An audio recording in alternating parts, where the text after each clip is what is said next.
Hey everyone, today we're going to talk about a topic that has been making the rounds on social media because of a video that was recently posted by DeckFlare called How Much Does It Really Cost to Compete in Trading Card Games? So yeah, if you've seen this graphic, then this is from that video. And if you haven't watched the video, I do advise you to watch it. The link will be in the description below. Because the one thing I dislike the most is when someone comments on something and doesn't actually watch the video, because they will usually get it wrong. I am looking at all you people who are saying Magic doesn't cost that much because they have Commander. So this is the methodology that DeckFlare used to get that price, right? So basically, he's adding the price of the top 5 decks of each game.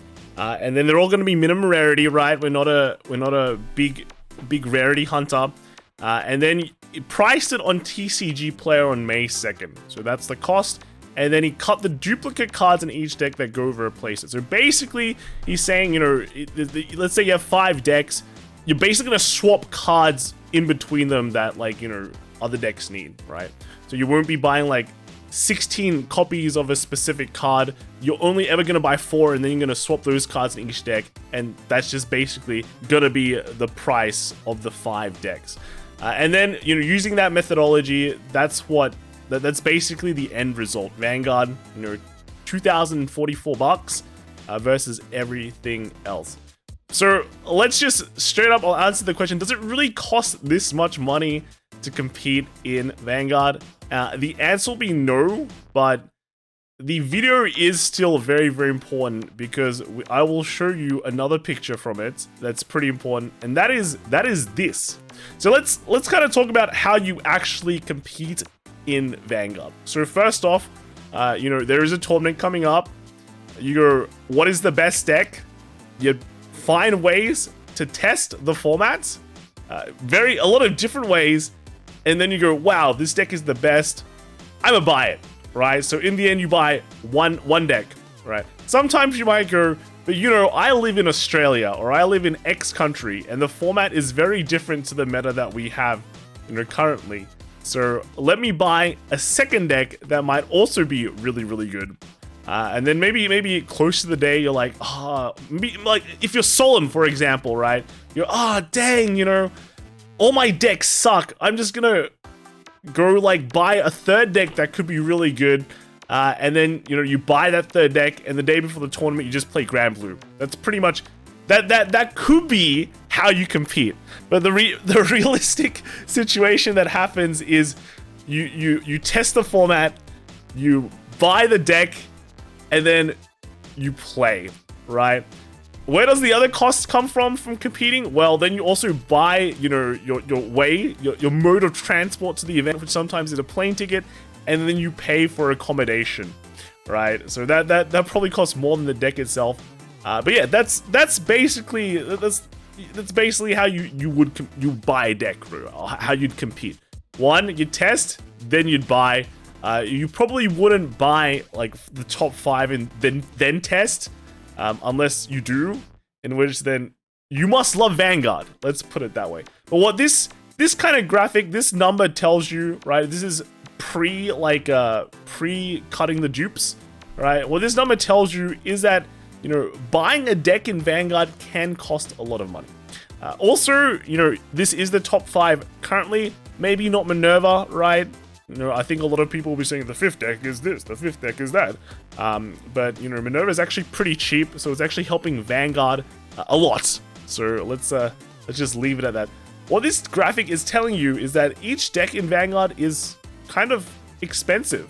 You know, like $500 from Ava, $700 for Youthberg, and before you guys say, it's because of the promos, right? Well, Youthberg has 0 promos that it uses, so, and it's still costing $700.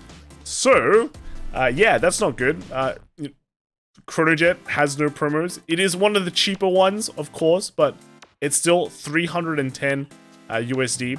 All right, so that's not great. And I'm sure Europeans have also mentioned, hey, it's not that expensive. You know, card market is way better priced, but you know, this is we got to keep it consistent, right? This is America, and I do have to say that, you know, like my local area, Australia, probably has same prices, similar prices to this, maybe just in a more AUD format.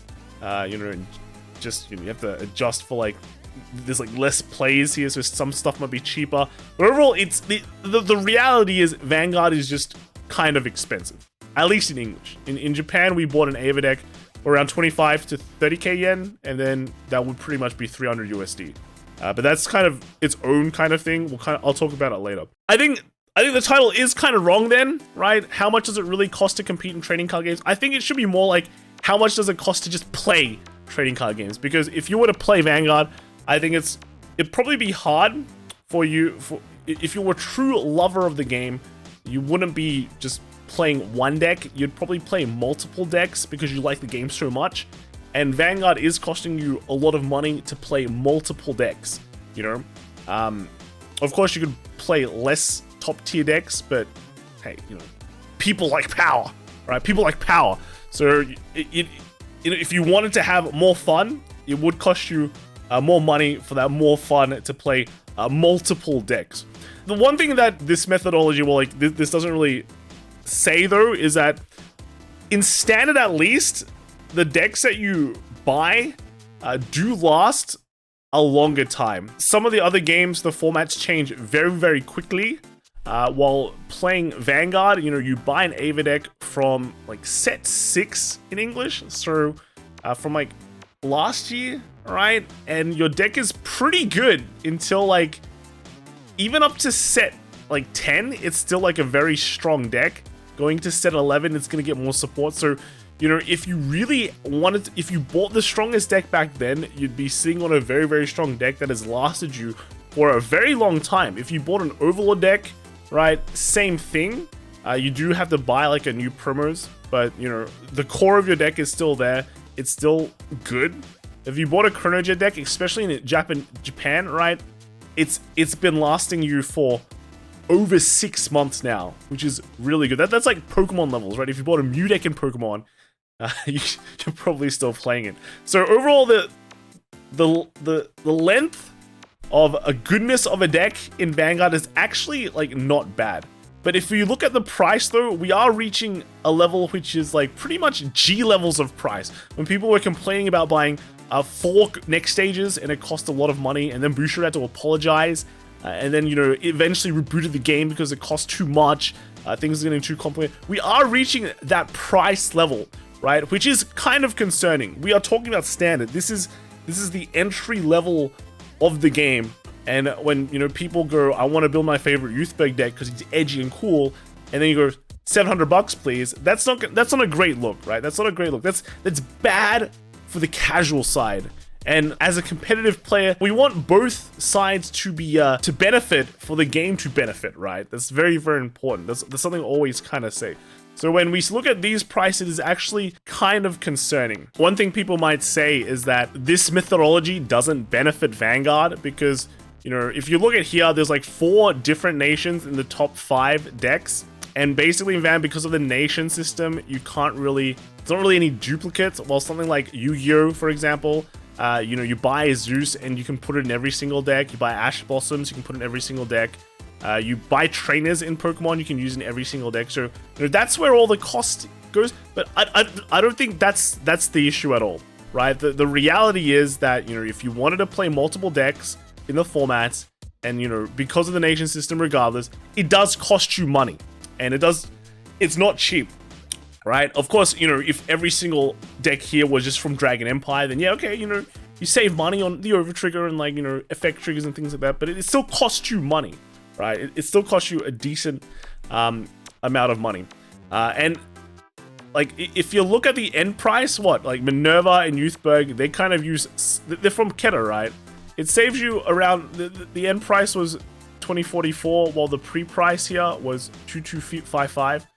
It doesn't save you that much money. It still costs you like a lot of money, right? So that's the core issue here. Another thing people might say is that, you know, the high cost of these decks is actually a good thing, because it just means that, you know, there's so much demand for the game that there's not enough supply.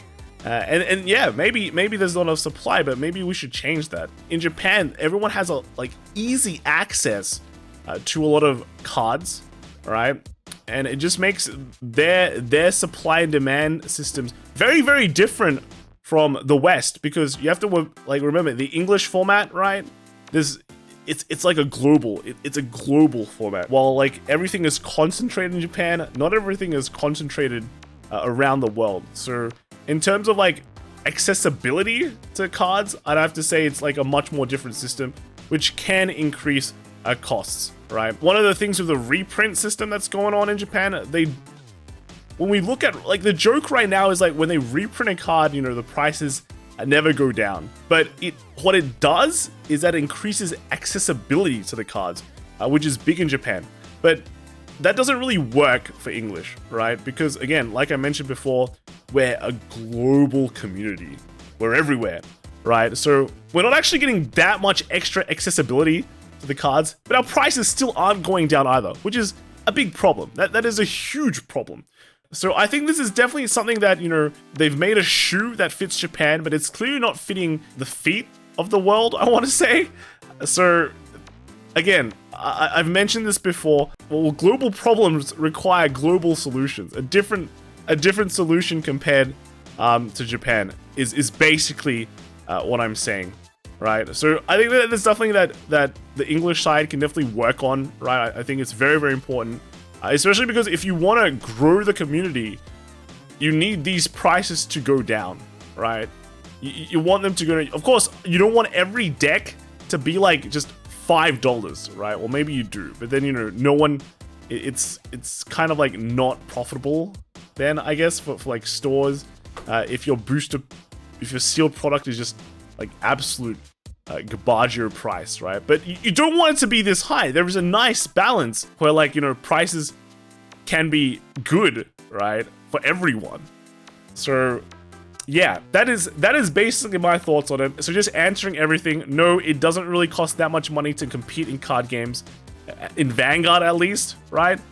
But it does cost a decent amount of money to have more fun in Vanguard, which is playing all the different nations, playing different decks, etc., right? Again, if you haven't watched the video, you should watch it. There's a lot of research done into this, and it's presented very, very nicely.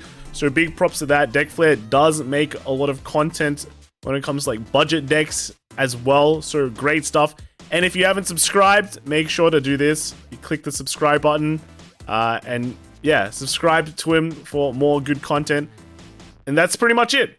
Let me know what you guys think in the comments below. We'll be making more videos soon, so subscribe to me too, all right? And I'll see you all in the next video, all right? Bye.